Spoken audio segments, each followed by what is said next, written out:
so many women blamed themselves for becoming ill, breast cancer in particular, actually. So many women they blame all of their autoimmune diseases too. Breast cancer is not, I realize, but they blamed it on themselves, on their inability to handle their stress. They were ashamed because they felt that their illness was almost a public manifestation of their inability to manage their lives.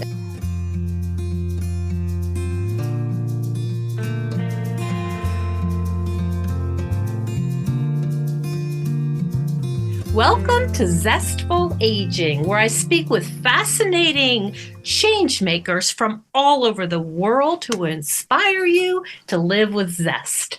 I'm your host, Nicole Christina, psychotherapist and fellow Zestful Ager. My new tagline is discovering your sweet spot, both because I love a good tennis reference and because this show is all about growing into ourselves as we age. To find out more about the podcast, hop on over to zestfulaging.com. While you're there, sign up for my weekly email newsletter, The Insider, where you will get behind-the-scenes looks at our guests and other fun and quirky tidbits. And if you love the podcast, I'd be so grateful if you shared it with your friends. Our music is courtesy of Judy Banker, who was a previous guest on the show. Find out more about her at judybanker.com. And as always, our technical director is Stephen Litweiler. Well, today's interview is only important if you are a woman and plan to see a medical professional in the future, which is most of us and most of the audience today. Did you know that over 80% of patients lie to their doctors, and women lie more than men do? So why is that so when the possible consequences are quite serious, like inaccurate diagnoses and inappropriate treatment? Today, we're going to speak with researcher and author Susan Salenger. She's going to talk to us about women and their complicated relationship with their doctors and the healthcare system. And she's going to shine a light on the cultural history and gender bias in the medical community and how it affects our care and the care of our loved ones.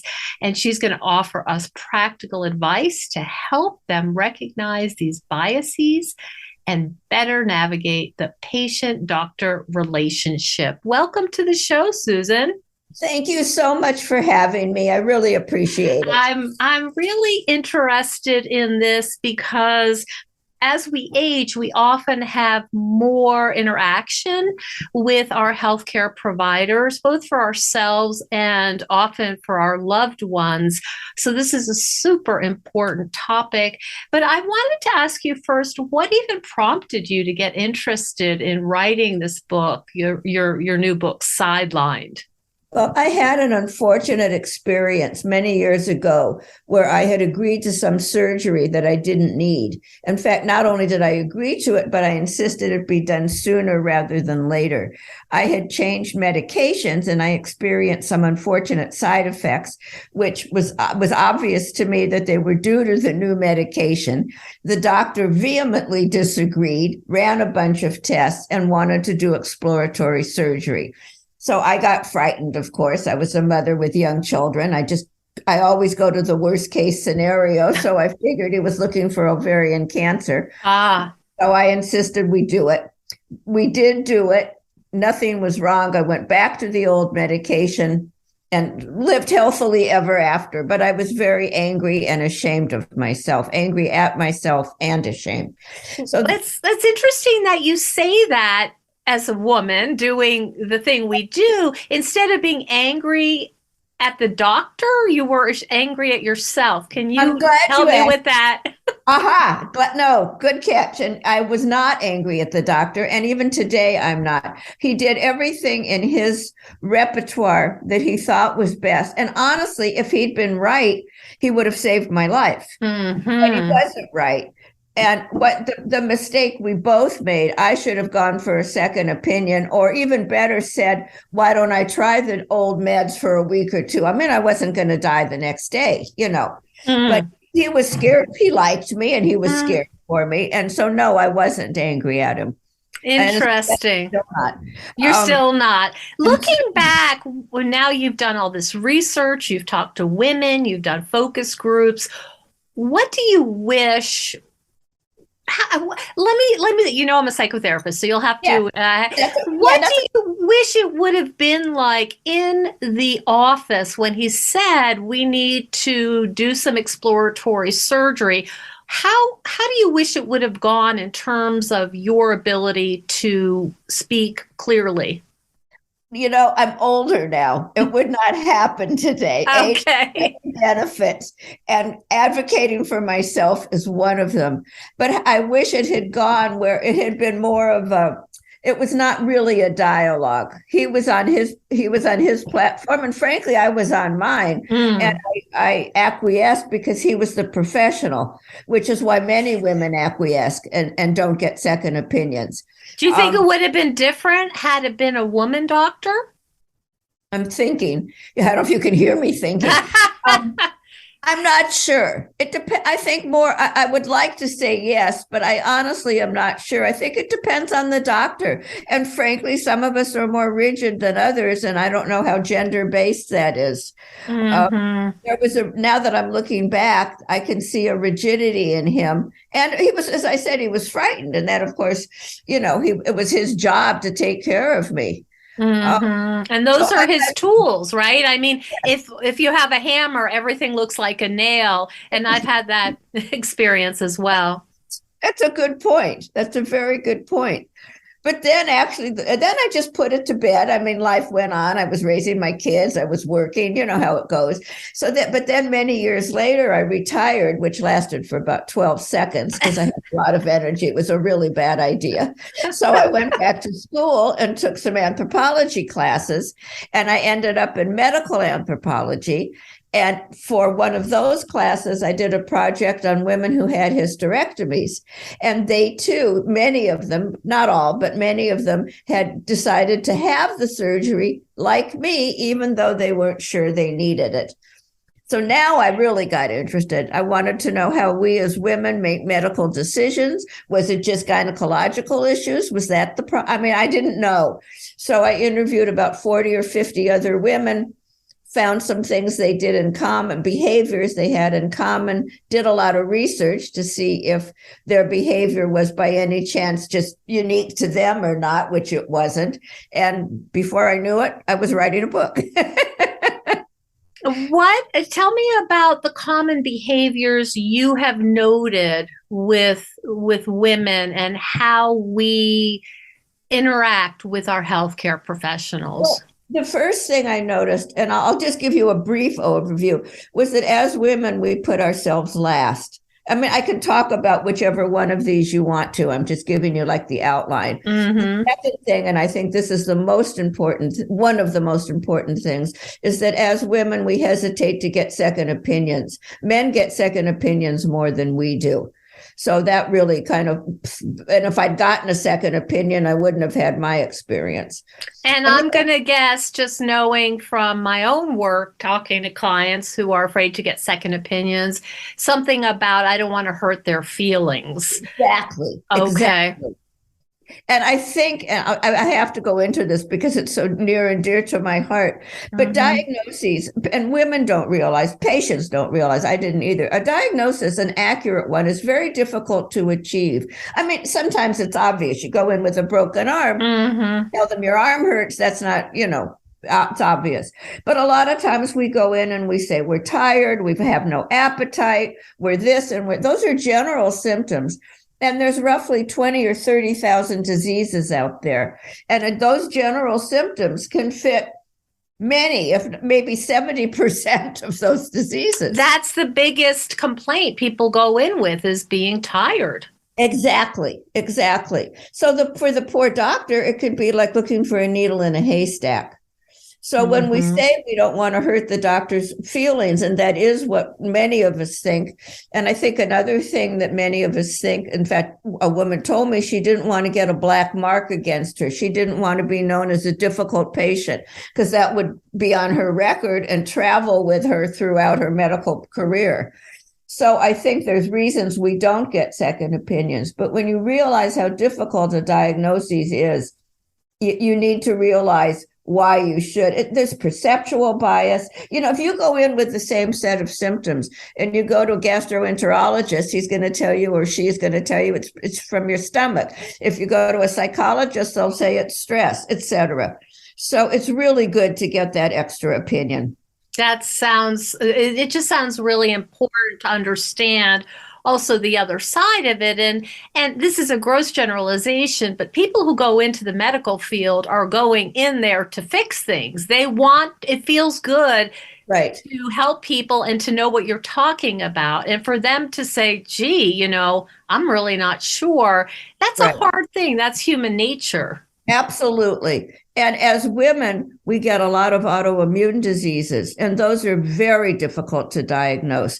Number one, for several of them, there's no definitive test. It's not like you can just take a lab test and see if you have strep bacteria in your sore throat or whatever. It's different. And the other thing is that it can take maybe 5 years or 7 years to get a diagnosis for an autoimmune disease because the symptoms mimic each other. So you can have fibromyalgia and lupus. They have similar symptoms. And Lyme disease, in fact. Yeah. Yes. And I've had a guest talking about why Lyme disease is so maddening, because people just say we don't know. And there's not really great testing. Hi, everyone. You may have noticed that Zestful Aging Podcast does not run a lot of ads. That's because I'm just not willing to endorse products that I don't have total confidence in and that I don't use myself. So it really means something when I tell you that after I interviewed Dr. Bill Rawls on cellular health, read his books, and learned about his high standards for quality control, I was sold. I placed an order for Vital Plant supplements immediately. I encourage you to check out both of my interviews with Dr. Bill Rawls and hop on over to vitalplan.com. If you enter Zestful15, they will give you a 15% off of your first order. I'm really excited for you to try these products. I think you'll be very impressed. Now, back to the show. Did you want to continue, Susan, with some of your thoughts on why women have some obstacles in getting the best treatment for themselves? Yeah, I think I would like to, actually. And I think that another reason, or one reason, is too that there is some gender bias in the medical community. We certainly, for one thing, we don't know as much about women's bodies as we do about men's bodies. And that's because, for one thing, men's diseases get a lot more research money than women's diseases. And younger people as well, which I think you pointed that out in your book. Yes.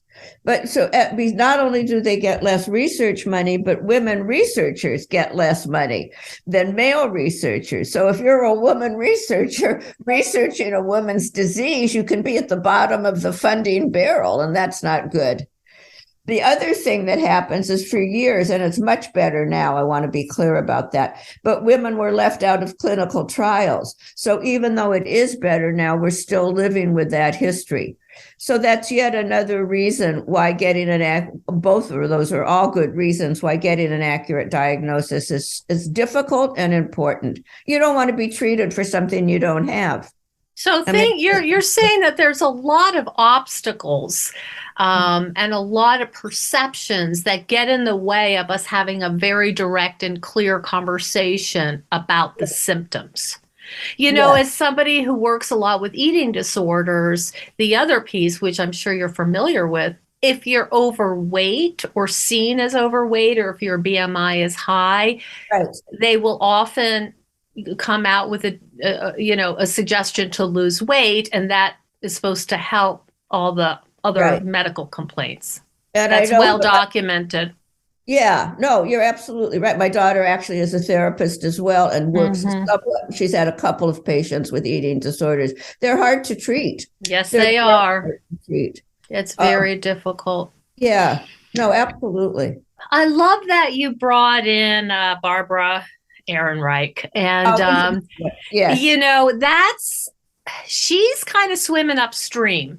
And right. I remember, as someone who had breast cancer many years ago, I would see these, I'm sure you know what I'm talking about, these little pink bears, these porcelain dolls on motorcycles with the little pink, breast cancer survivor. And it would make me just furious. I hope you read her article. I did indeed. Yes, and she talked a lot about why pink, why dolls, what does the man get a little doll when he has prostate cancer? Can you talk about, this is another piece of how we come to the conversation of illness. Can you talk about reflect on her work and this idea of being a fighter and having a positive attitude? Well, you've actually pushed my buttons because I love having a positive attitude. It's not at all where I come from. My solution to a problem is to either get therapy if you need it, research it. Don't just, there's been some research. I mean, I'm going to back myself up here so I don't sound like an idiot, but there's been research that thinking positive, while there's no question it does help some people. I'm not going to say it doesn't. Yes. And I'm not suggesting everybody walk around, looking cynical. Yeah. But on the other hand, it's a burden for many people, as I think it was for Barbara Ehrenreich. It would be for me too. People don't, it also can prevent you from doing further research. If you think to yourself, well, I'm just going to really fight this, and I'm going to put everything I have in my mental tool basket. I'm going to put everything towards it. That's not necessarily as constructive as you could be, as if you got on the internet, did research on what kind of breast cancer you have, et cetera.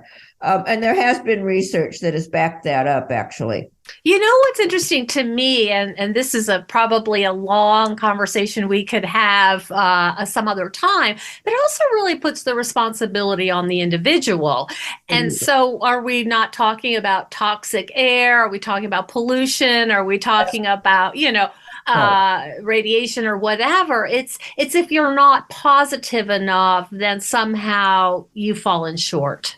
Absolutely. In fact, that leads me into one of the other things I found, which also surprised me, is that so many women blamed themselves for becoming ill, breast cancer in particular, actually. So many women blame all of their autoimmune diseases too. Breast cancer is not, I realize, but they blamed it on themselves. Mm-hmm. On their inability to handle their stress. They were ashamed because they felt that their illness was almost a public manifestation of their inability to manage their lives, and they were embarrassed. Mm-hmm. And, you'll like this as a therapist, but when I interviewed most of the women on a one-to-one basis, I went to their homes and we chatted over a cup of coffee. But I also did, as you said, I put together some focus groups simply because I wanted geographical diversity. But what fascinated me and was totally unexpected in the focus groups was that I won't say none, most of the women that were in these focus groups, and I did 2 groups of about, I don't know, maybe 8 women each, none of them or most of them hadn't talked with anybody other than their doctor about their illness. Every one of them said they were ashamed, they were embarrassed. And what happened in the focus group was that they started talking among each other and realized that they all had similar problems, even though they had different diseases. And I had done the different diseases purposely because I'm interested in the behavior, not the diseases. So you created a support group. I tried. and I did. It wasn't conscious. I knew I'd been that smart, but I wasn't. That's lovely. Do you know if any of them kept in touch after? I don't know. I actually don't know. And I've actually wondered about that. But a couple of them were going to join support groups. I don't think they had previously, or they would have talked to somebody else, other than their doctor. So I assume they hadn't. And that surprised me because there's support groups all over the place. I mean, I would think that would be very helpful. I would think so. That's really interesting. Are you seeing a ripple effect of your research and your new book having an effect on women and helping women understand, and even physicians and medical care people? Is it getting through? I think so. I wish I could tell you that I'd sold millions of copies and did research on that, but I haven't. But I have sold enough and I've gotten some nice comments, some really nice, thoughtful comments from people about how it's changed their attitude towards their own health. They don't put themselves last quite as easily as they did, and they're less hesitant to ask for second opinions, and that's very rewarding to me.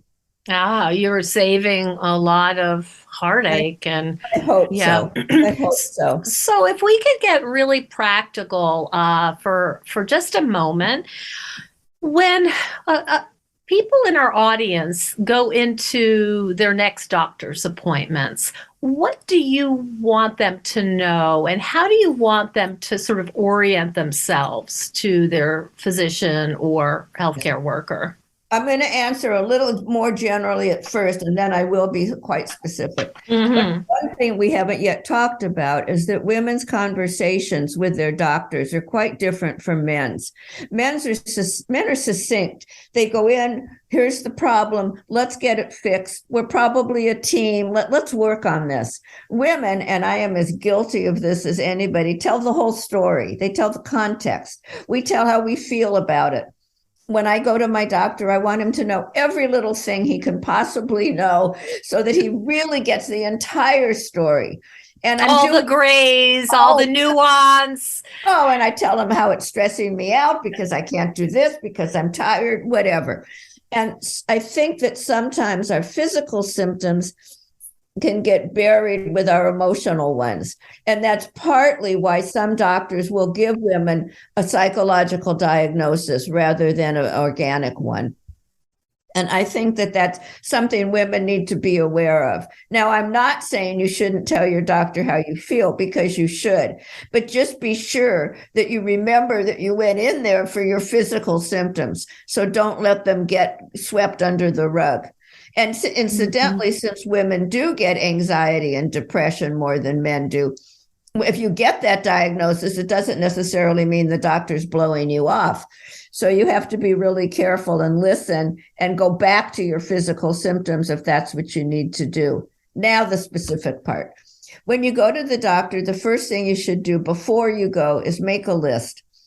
And write it down. Don't have the list in your head. Prioritize your symptoms, write them down in order, because that way you'll stay on focus and you'll keep the doctor on focus, and the interview will go in the direction you want it to go. Yeah. And now you only have 10 minutes, exactly. Typically, right? Exactly. Sure. Okay. The other thing you should do is take notes if you can while you're there, so that if you have any questions, you can either ask them in the interview, or you can, when you get home and you review your notes, you can email or do whatever you need to do to ask the questions.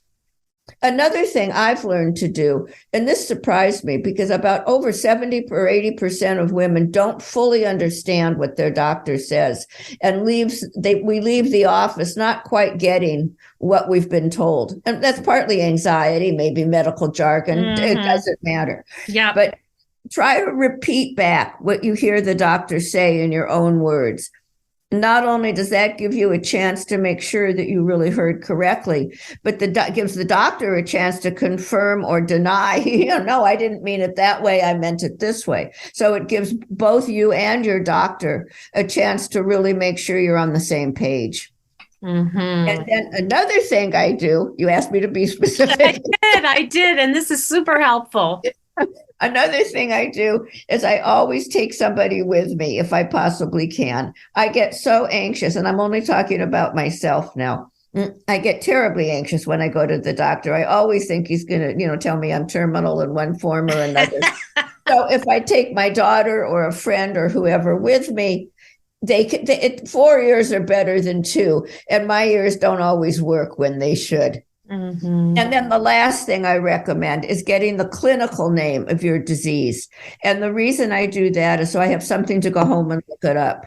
I at this point, particularly because of the book, I am a researcher. So the first thing I do is, even my broken arm, I looked up the medication he gave me. I looked up all kinds of things.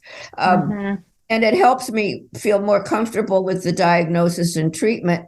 And it also helps me be sure the doctor's on the right page. I mean, yes, my symptoms did fit this or don't fit that. So I think it's an important thing to do. Those are great recommendations. I wonder if I could add one and to see what you think about this.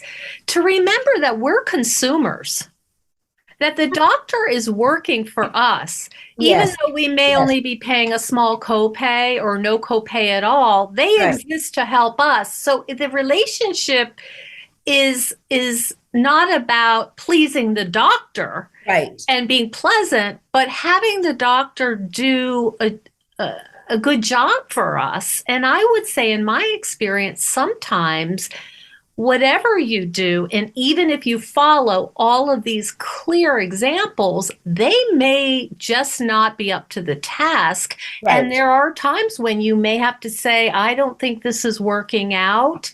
We agree. I'm going to choose somebody else in the practice or whatever. No, absolutely. I just had that experience with this broken arm, where we waited almost 2 hours for the doctor. He came in, never asked our name, never apologized. I mean, the whole thing was a disaster. I'll never go back as long as I live. I don't care if I break all my arms. I just wouldn't do it. You'll take care of yourself. But you're absolutely right. We are consumers.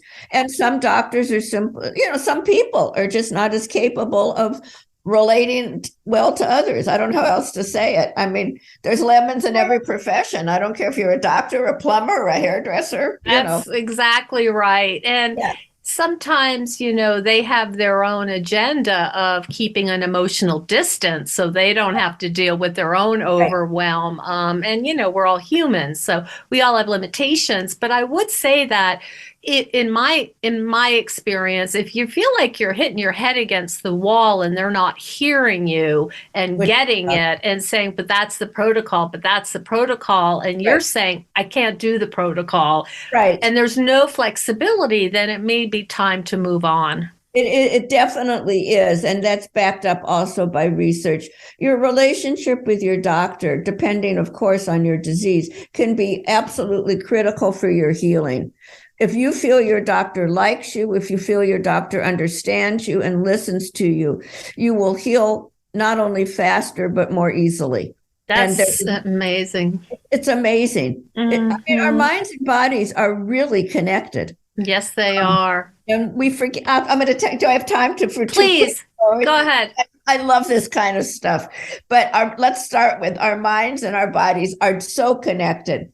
And our bodies can really influence how we think. For example, researchers took 2 groups of students and put them in 2 different rooms, and they gave one group of students hot coffee and the other group of students iced coffee. And then they gave each group a fictitious script of some person and wanted to know what each group thought of the person after reading the bio, I guess. So the group that had the hot coffee thought the person was nicer, warmer and fuzzier than the group that had the cold coffee. Isn't that amazing? It is absolutely fascinating. I love that. And there's even, I'm sure you've seen the TED Talks where I think it's Amy Cuddy, right? Talks about, I don't know. She's a researcher, I think at MIT, and she talks about when you're nervous and you put your body in a posture of confidence, your head follows. That when you move your body in ways that show I'm big, I'm powerful, I'm taking up space, it really, your brain sinks to that. Absolutely. But it goes the other way, too. I mean, your mind, same idea. Researchers took 2 groups of students, put them in 2 different rooms. One group wrote about a time they felt socially accepted. The second group wrote about a time they felt socially rejected. And the group that felt socially rejected judged the temperature of the room to be much colder than the group that felt socially accepted. I mean, you almost feel silly to reciting. Yes. There they are. Yeah. Oh, those are so fascinating. I know. I love it. I love that stuff. So, Susan, tell our audience where they can find out more about your research, your new book, and how they follow you. Well, absolutely. Just, you can go to Amazon, Barnes and Noble, wherever books are sold. Book Passage is, well, that's a big independent bookstore. It's there. It's everywhere. And one of the things I did omit, as I keep talking about, do your research. At the back of my book, there's a list of resources, which in some ways is the most important part of the book. It tells you, I've done your research for you. Whatever you want to, I've organized it by topics. So whatever you want to look up, just go to the back of my book.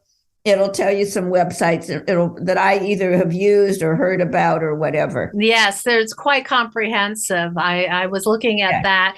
Do you have a website that people can go to? I do. It's Susan Salenger. That's SALENGER.com.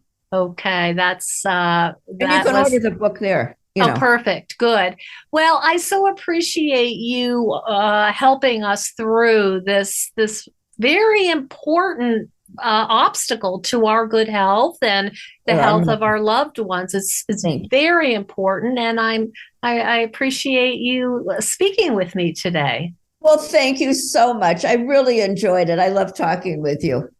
Thank you so much for joining us on Zestful Aging. If you like the podcast, please share it with some of your friends. If you think decluttering could help you feel better and you could use a little assistance with that, check out the online course I've developed with professional organizer and designer Carrie Luderin. It's called Too Much Stuff. And Too Much Stuff is different from other courses or articles or guidance you may have used up.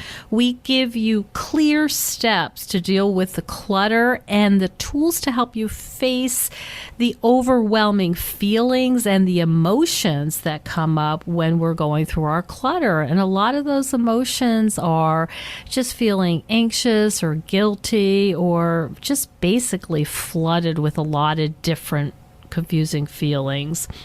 The course is really practical. It's realistic. The lessons are short and punchy, and they're really manageable. We're not trying to set you up for some long exploratory, super in-depth, burdensome experience. We want something really helpful for you right now.